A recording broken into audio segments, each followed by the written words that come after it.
მე როდესაც მოგცემთ სიგნალს 15 წუთში აქედან მე მექნება შეხვედრა ერთ ადამიანთან. თითო ჯგუფი ყავთ თითო დივიზიას, რომელიც შეგიძლია თავისუფლად გაანაწილოთ.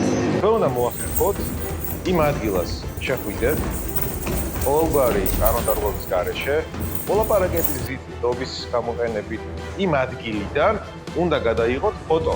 პარკინგის ტერიტორიაზე ვიდგები მე და აქ იწყება მთავარი სიხშირე. პირველი, ეს არის ლეგალურად მოახერხოთ ის რომ შეხვიდეთ ტერიტორიაზე, რომელსაც მოგინიშნავთ, წრეს თავი უნდა გაართვათ, 25 ქულა არის შესვლა. მეორე, იღებთ ფოტოს. მესამე, უნდა გამოაჩინოთ სამაჯური. მეოთხე და ყველაზე რთული.